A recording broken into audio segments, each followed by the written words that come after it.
Hello guys, स्वागत है आपका अपने यूट्यूब चैनल दीक्षित की दुनिया वन में। तो आज मैं आपको एक अलौकिक कथा सुना रही हूँ जिसको सुनने मात्र से तमाम पापों से मुक्ति मिलती है। तो चलिए शुरू करते हैं। भगवान शिव ने बताया कि कौन सा फल, कौन सा फूल सूंघने मात्र से ही स्त्री को पुत्र की प्राप्ति हो जाती है। हर हर महादेव मित्रों, इस कथा को सभी को ध्यानपूर्वक पूरा सुनना चाहिए। जो स्त्रियां इस कथा को ध्यान से पूरा सुनती है उन्हें निश्चित रूप से भगवान शिव शंकर की कृपा से मन चाहे फल की प्राप्ति होती है। तो चलिए आज की कथा को शुरू करते हैं। मित्रों, एक समय की बात है, भगवान शिव जी कैलाश पर्वत पर ध्यान मग्न होकर बैठे हुए थे। तभी उनके पास माता पार्वती आती है और उन्हें प्रणाम करके उनके समीप व्याकुल मन से बैठ जाती है। थोड़ी देर बाद भगवान शिव जी अपनी ध्यान मुद्रा से बाहर आते हैं और आंखें खोलते हैं। फिर वह माता पार्वती जी से कहते हैं कि हे देवी पार्वती, क्या बात है, आज तुम बहुत व्याकुल प्रतीत होती हो। तभी माता पार्वती जी कहती है कि हे स्वामी, आज मैं पृथ्वीलोक का दृश्य देखकर आ रही हूँ, तो मैंने एक अद्भुत दृश्य देखा जिसे देखकर मेरा मन विचलित हो उठा है और मेरा हृदय में ममता का मोह जागृत हो उठा है।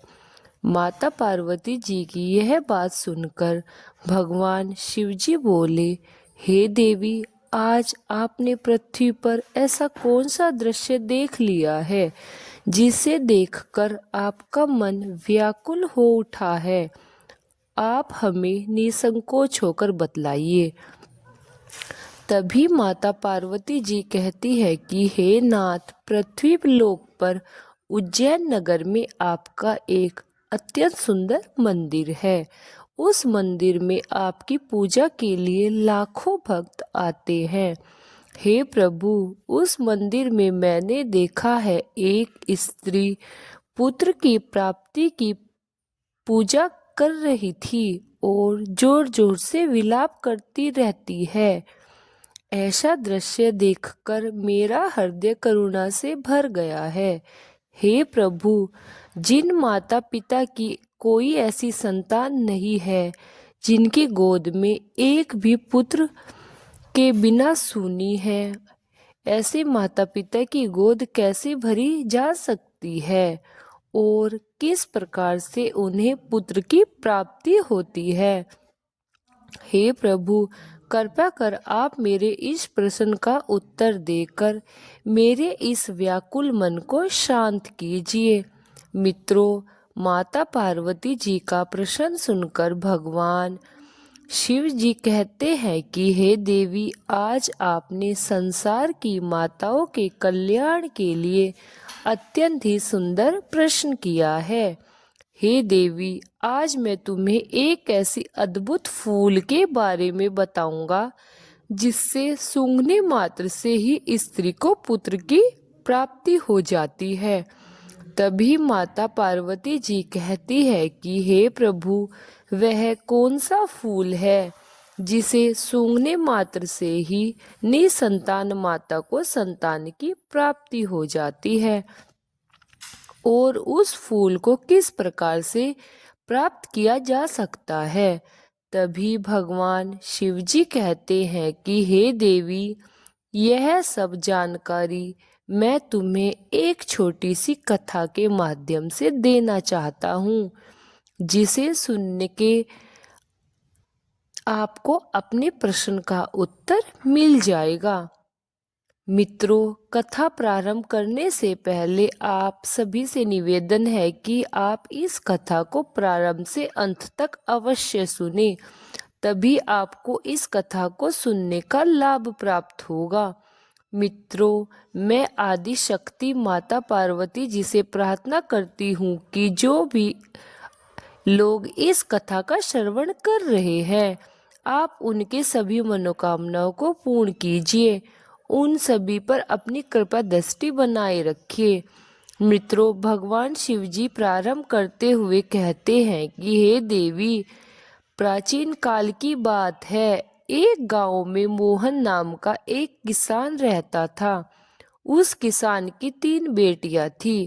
किसान ने जैसे तैसे करके 2 बेटियों का तो विवाह कर दिया था और सबसे छोटी बेटी, जिसका नाम हर्षिता था, उसका विवाह अभी तक नहीं हुआ था। बहुत ही सुंदर और समझदार थी हर्षिता। भगवान शिव की अनन्य भक्त थी। वह प्रतिदिन उनकी पूजा पाठ में मग्न रहती थी और दिन भर पूजा पाठ करती रहती थी। वह आगे भगवान शिव जी कहते हैं कि हे देवी पार्वती, किसान ने जिन 2 बेटियों का विवाह कर दिया था, उन दोनों बेटियों को पुत्री थी। उनके कोई पुत्र नहीं था। किसान की सबसे छोटी बेटी हर्षिता की अभी तक शादी हुई नहीं थी। किसान इस बात को लेकर बड़ा चिंतित रहता था कि अभी तक मेरी बेटी के कोई पुत्र नहीं है। लगता है कि हमारी छोटी बेटी को भी कोई पुत्र नहीं होगा। यह सोचकर वह उदास हो जाता था और मन ही मन सोचता था कि जिस प्रकार मुझे किसी पुत्र की प्राप्ति नहीं हुई है, उसी प्रकार मेरी बेटियों के भाग्य में भी पुत्र की प्राप्ति का सुख नहीं लिखा है। फिर उस किसान ने अपनी बेटी की ओर देखते हुए सोचने लगा कि विवाह होने के बाद अगर इसे भी पुत्र की प्राप्ति नहीं हुई तो मैं लोगों को अपना क्या मुख दिखलाऊंगा। लोग पता नहीं मेरे बारे में क्या क्या सोचते होंगे। मित्रों, वह किसान जब भी खेतों में काम करता जाता, अपनी मदद के लिए अपनी छोटी बेटी हर्षिता को साथ लेकर जाता था। एक दिन किसान जब खेत में काम कर रहा था तो गर्मी के कारण उसने अपने कुछ वस्त्र उतारकर खेत के किनारे रख दिए थे और खेत में काम करने लगा था। जब उसका काम खत्म हो गया तो किसान ने अपनी छोटी बेटी हर्षिता से कहा, अरे बेटी, जाओ, वहां मैंने जो वस्त्र रखे हुए हैं उन्हें लेकर के आना। किसान के कहने पर कपड़े नीचे लाने लगी। तभी उसने देखा कि उसके पिता के कपड़ों पर एक सर्प कुंडली मारकर बैठा हुआ था। वह सर्प को उठाना नहीं चाहती थी, इसलिए वह वापस अपने पिता के पास आ गई। उसे बताया, पिताजी, आपके कपड़ों के ऊपर तो एक सर्प कुंडली मारकर बैठा हुआ है। अब आप ही बतलाइए कि मुझे क्या करना चाहिए। अपनी बेटी की बात सुनकर उस किसान ने अपनी बेटी से कहा, बेटी, उस सांप को वहां से उठाकर सावधानी से फेंक देना चाहिए और मेरे कपड़े लेकर आने चाहिए। इतना कहकर वह किसान खेत से घर की तरफ चल देता है। मित्रों, आगे की कथा सुनते हुए भगवान शिवजी कहते हैं कि हे देवी पार्वती, वह आपके अपने पिता के बात मानकर उस सर्प के पास गई और बहुत ही मधुर स्वर में कहा, नागराज, सर्व देवताओं, क्या आपके आराम करने के लिए कोई मुलायम बिस्तर जैसा जगह नहीं है? हर्षिता के मुख से यह बात सुनकर वह सर्प बहुत ही मैत्रीपूर्ण आंखों से हर्षिता को देखने लगा। उस सर्प को देखते हर्षिता समझ गई कि यह कुछ कहना चाहता है।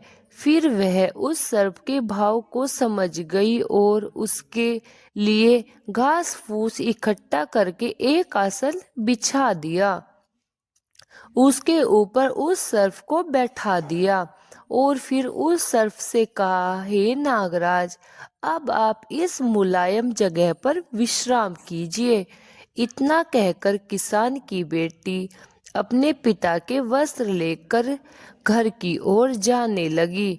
तभी उस सर्प ने हर्षिता से कहा, हे सुंदरी, क्या तुम प्रतिदिन मेरी सेवा में आना चाहोगी? मैं जानता हूँ तुम्हारे पिता बहुत ही गरीब हैं और वह मुझे दूर फेंकना चाहते हैं क्योंकि उन्हें उनके कपड़े मिल सकें। हे सुंदरी, तुम बहुत साफ हृदय वाली लड़की हो। मैं तुम्हें पसंद करता हूँ। यदि तुम प्रतिदिन मुझे अपने साथ घुमाने ले चलोगी तो मैं तुम्हें बदले में बहुत सारा धन दूंगा। फिर उस सर्प ने अपनी सच्चाई किसान की बेटी से बताते हुए कहा, हे सुंदरी, मैं एक राजकुमार हूँ। साधु महात्मा के श्राप के कारण मैं 3 वर्ष के लिए सर्प बन गया हूँ। यदि तुम 3 वर्ष तक मेरी सेवा करोगी तो मुझे इस श्राप से छुटकारा मिल जाएगा और फिर राजकुमार बनते हुए मैं तुम्हारे साथ में विवाह कर लूंगा। उस सर्प की बातें को मानकर हामी भर देती है और फिर हर्षिता उसे प्रतिदिन घुमाने के लिए तैयार हो जाती है। उस सर्प से बोली, हे राजकुमार, मुझे आपकी शर्त मंजूर है। आप जैसा बोलते रहते हैं अब मैं वैसा ही करूंगी। इतना कहकर वह उस सर्प को वचन देकर अपने घर चली गई और अगले दिन सुबह उठकर वह अपने पिता के पास गई और बोली, हे पिताजी, मैंने हर प्रकार का कहना मानती हूँ, अपितु मैंने अपनी और आपकी गरीबी देखी है। मैं काफ़ी समय से घर पर रह चुकी हूँ। अब मैं दुनिया में अपनी किस्मत आजमाने जा रही हूँ। कृपया आप मुझे जाने की अनुमति दे दो। अपनी बेटी की यह बात सुनकर किसान को गुस्सा आ गया। वह अपनी जवान बेटी को कहीं भेजना नहीं चाहता था, इसलिए उसने अपनी बेटी को जाने की अनुमति नहीं दी। लेकिन किसान की बेटी हर्षिता अपने पिता से जिद करके घर के बाहर निकल गई और उस सर्प से मिलने चल देती है क्योंकि उसने उस सर्प से वादा किया हुआ था। थोड़ी देर बाद वह सर्प के पास पहुंच जाती है। हर्षिता को देखकर वह सर्प बहुत प्रसन्न हो जाता है और बोला, अब तुम आ गई हो तो मुझे थोड़ा इधर उधर घुमाने के लिए ले चलो। फिर किसान की लड़की ने वैसा ही किया। उसने उस सर्प को अपने साथ लिया, उसे घुमाने के लिए चल देती है।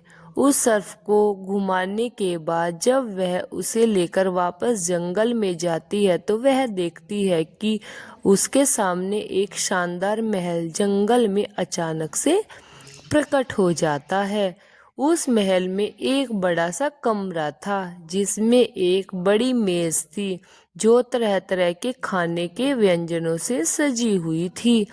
इस प्रकार का खाना उस किसान की लड़की ने अपने पूरे जीवन काल में कभी नहीं देखा था। फिर तो किसान की लड़की ने भरपेट खाना खाया, खूब अच्छे से वहां पर अपना मन बहलाया और खाना खाने के बाद वह सोने के लिए बिस्तर पर चली गई और फिर रोजाना हर दिन वह 1 घंटे के लिए उस नाग को अपने साथ रखती थी। इसके बाद महल में जाती जहां उसके लिए सब कुछ तैयार किया जाता था और उसके लिए महल में शानदार व्यवस्था की गई थी। इस प्रकार धीरे धीरे 1 वर्ष बीत जाने के बाद एक दिन किसान की बेटी ने उस सर्प से कहा, हे नागराज, मैं तुम्हें दिनों से अपने परिवार दूर हूँ, अब मुझे उन्हें एक बार मिलने जाना चाहिए। हर्षिता की बात सुनकर उस सर्प ने हर्षिता को उसके पिता से मिलने की अनुमति दे दी और कहा कि अगले दिन वापस लौट आना। इस प्रकार किसान की लड़की ने अपने पिताजी को अपने दोनों बहनों के लिए सोने चांदी की आभूषण और अन्य मूल्यवान सामान लेकर अपने घर की तरफ चल देती है।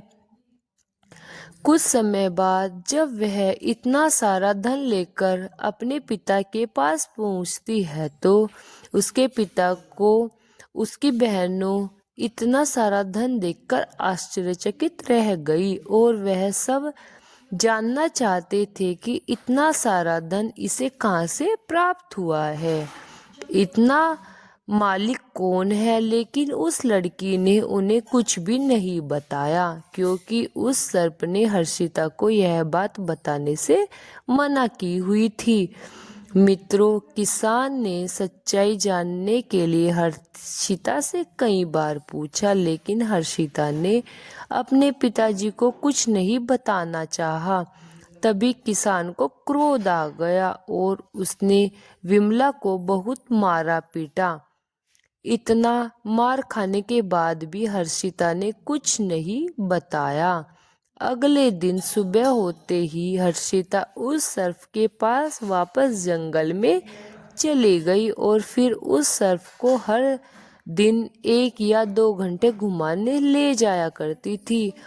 इस प्रकार दूसरे वर्ष के अंत में एक बार फिर वह अपने पिता और अपनी बहनों से मिलने गई और इसी प्रकार तीसरे वर्ष के अंत में भी मिलने गई। जब किसान की लड़की तीसरे वर्ष बार सर्फ को छोड़ करने के अपने पिता के अपनी बहनों से मिलने गई तो जाने से पहले सर्फ ने हर्षिता से कहा कि तुम आज ही लौट आना, कल तक अपने पिता के घर में मत रुकना। सर्फ की बात सुनकर वह लड़की उसे वचन देने के बाद सर्फ को छोड़कर चली गई। उधर जब वह लड़की अपने पिता के पास पहुंची तो उसके पिता और उसकी बहनों ने इस बात पर जोर दिया कि जो धन वह अपने साथ लेकर आई है उसका असली मालिक कौन है और तू किसके यहाँ पर काम करती है। अपने पिता और अपनी बहनों के पूछने पर हर्षिता ने उन्हें कुछ भी नहीं बतलाया। इस बात से उसके पिता को गुस्सा आ गया। उसने हर्षिता को एक कमरे में ले जाकर बंद कर दिया। जैसे तैसे हर्षिता उस कमरे से बाहर निकल जाती है और भागते हुए जंगल में जा पहुंचती है। लेकिन जब तक वह घर से जंगल में जाती है तब तक बहुत देर हो चुकी होती है। वह सर्फ अब वहां नहीं पाता। वह घबरा के इधर उधर सर्फ को खोजने लगती है। उसने जंगल के सभी जगह देखा किंतु वह सर्फ नहीं मिला और जिस महल में वह उस सांप के पास रहती थी वह भी गायब हो चुका था। मित्रों, जब वह अपने पिता के घर गई थी उसी दिन उस सांप के श्राप के 3 वर्ष पूरे हो गए थे और वह सांप फिर से राजकुमार के रूप में बदल गया था और वह अपने राज्य को वापस चला गया था। इधर उस सांप को जंगल में ना पाकर हर्षिता बहुत दुखी होती है और अपनी दोनों बहनों और पिता को कोसने लगती है। आज अगर मेरे पिता और मेरी बहनों ने मुझे बंदी ना बनाया होता तो नागराज रूपी राजकुमार मेरे पास हमेशा के लिए होता। फिर वह अपने मन में निर्णय लेती है कि वह उस सर्प को खोज कर ही रहेगी, चाहे जो हो जाए। मित्रों, इतना सोचकर वह उस सर्प को खोजने के लिए चल देती है। उस सर्प को ढूंढते ढूंढते उसे जंगल में एक झोपड़ी मिलती है। वह उस झोपड़ी के पास पहुंचकर आवाज लगाती है। तभी उसके अंदर से एक बुढ़िया निकलकर बाहर आती है। हर्षिता ने उस बुढ़िया से रात रुकने के आश्रय मांगा और उस बुढ़िया को सारी बात बतलाई। फिर बुढ़िया ने उसका बहुत ही प्रेम से स्वागत किया, उसे रहने के लिए आश्रम दिया। अगले दिन जब बुढ़िया ने विदा लेकर जाने लगी तो बुढ़िया ने हर्षिता को 3 सेब दिए और बताया कि पहले सेब में एक सोने की थाली है, दूसरे सेब में सोने की अंगूठी है और तीसरे सेब में एक नवरात्रों से जड़ित हार है। उसने सेब देते हुए आगे का रास्ता उस किसान की बेटी हर्षिता को बता दिया, जिससे वह उस राजकुमार तक पहुंच सके। उसके बाद किसान की बेटी हर्षिता ने उस बूढ़ी औरत को धन्यवाद दिया और कहा आगे बढ़ गई। इस प्रकार किसान की तीनों लड़कियों सेब को लेकर के आगे चल पड़ी। चलते चलते उसे रास्ते में एक बर्फ का पहाड़ मिलता है। उस पहाड़ को देखकर वह भयभीत हो गई। उसे समझ में नहीं आया था कि वह कैसे इस बर्फ के पहाड़ को पार करेगी। बर्फ का पहाड़ भी बहुत विशाल होता है। तभी उसे कुछ ही दूर पर एक लोहार दिखाई दिया। वह उस लोहार के पास जाकर मदद मांगने लगती है। लोहार को उस पर दया आ जाती है। उसने पहाड़ पर चढ़ने के लिए उसे एक औजार बनाकर दे दिया।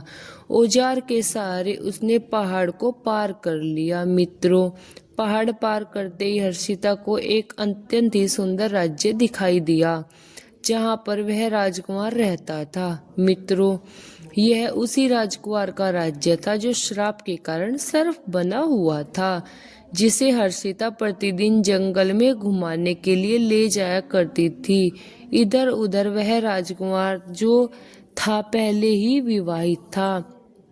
उसकी एक खूबसूरत पत्नी थी। मित्रों, आगे भगवान शिव जी कहते हैं कि हे देवी, उस राजकुमार को सांप से मनुष्य बने हुए कई वर्ष बीत गए थे, इसलिए वह उस किसान की लड़की हर्षिता को भूल चुका था।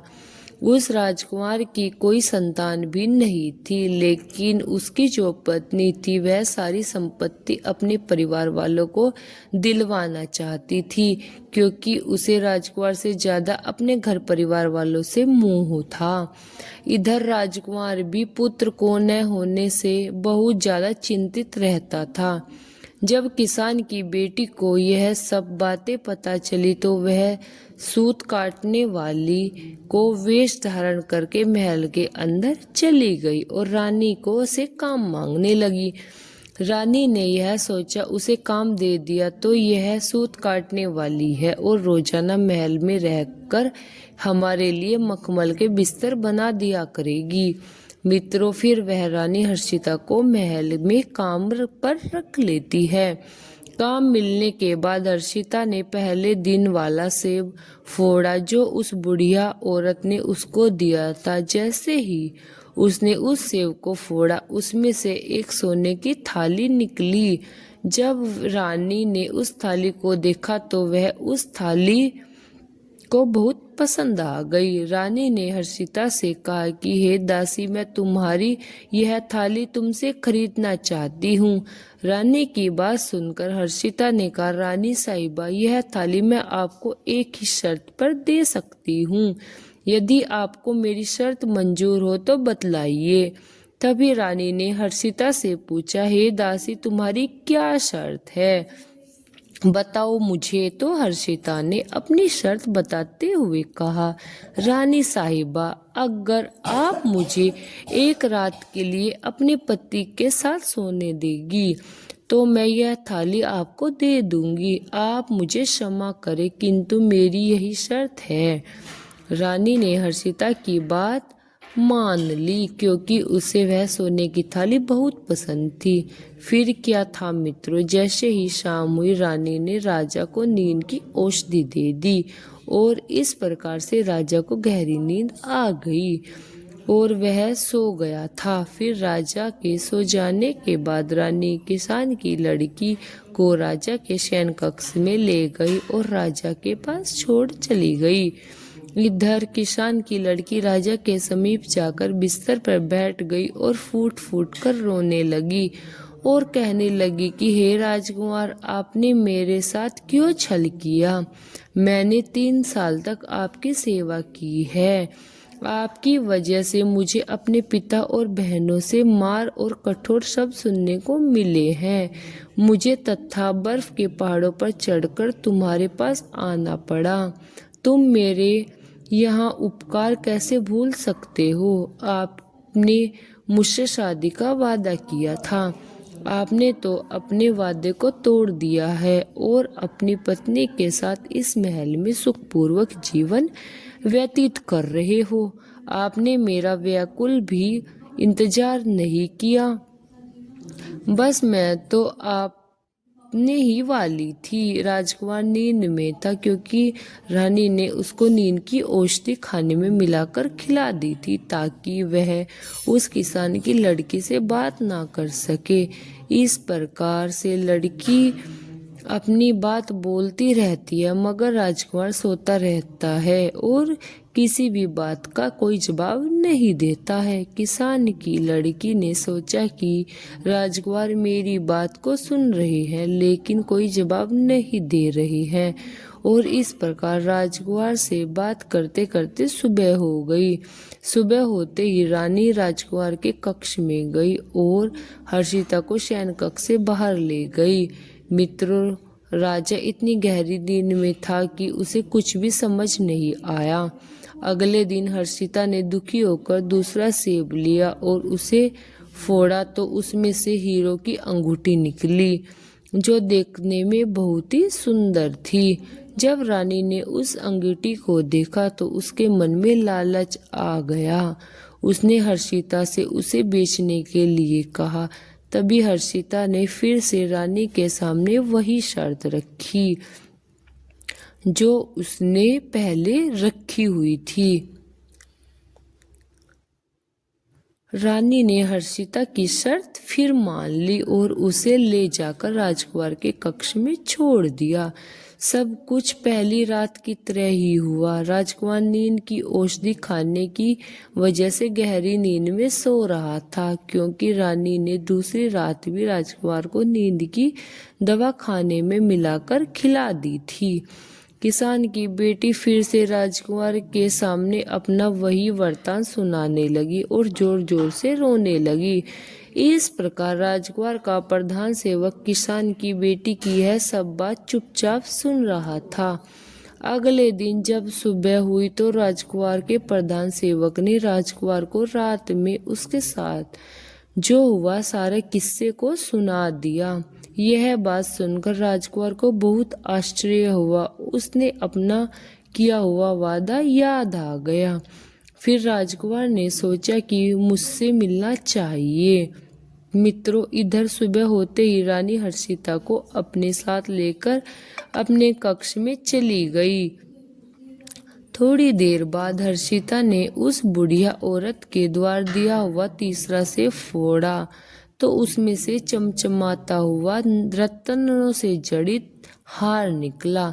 रानी ने जब वह रत्नों से जड़ित हार देखा तो उसे लालच फिर आ गया और उसने हर्षिता से कहा कि वह उस हार को रत्न जड़ित को भी दे दो।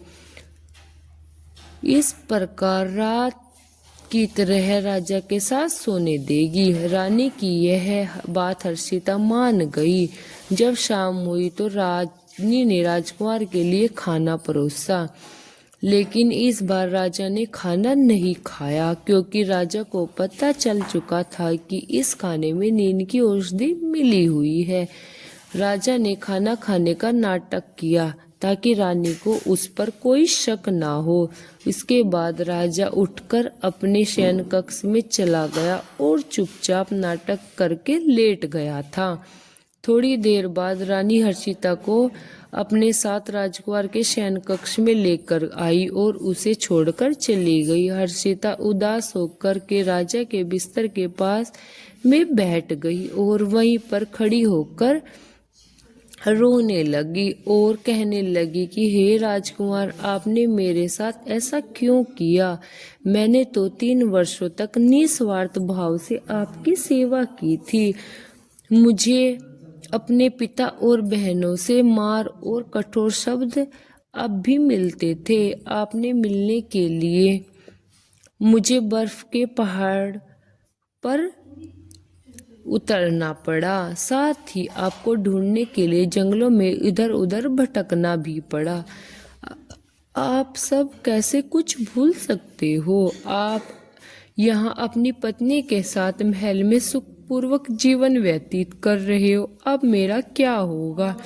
मित्रों, आगे की कथा सुनने के लिए भगवान शिवजी कहते हैं कि हे देवी, इस बार राजा चुपचाप किसान की बेटी की बातें सुन रहा था, लेकिन वह झूठ मूठ कर सोने का नाटक कर रहा था और मन ही मन सोचने लगा कि एक मेरी रानी है जिसके लिए मैंने इतना सब कुछ करता हूँ और वह मेरी संपत्ति को अपने मायके वाले को देना चाहती है, मुझे सम्मान तक नहीं देती।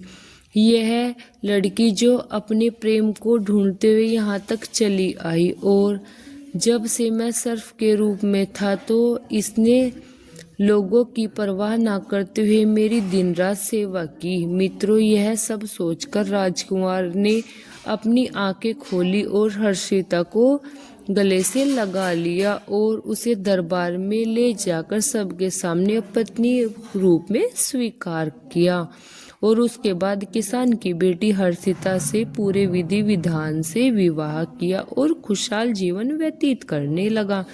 फिर एक दिन राजा के महल में एक सन्यासी महात्मा भिक्षा मांगने के लिए आया। हर्षिता ने सन्यासी महात्मा को बहुत आदर सत्कार किया और उन्हें भोजन कराया और अन्नदान किया। हर्षिता की सेवा भक्ति से प्रसन्न होकर साधु महात्मा ने कहा, हे पुत्री, मैं तुम्हारी सेवा से बहुत प्रसन्न हूँ, मांगो तुम क्या चाहती हो।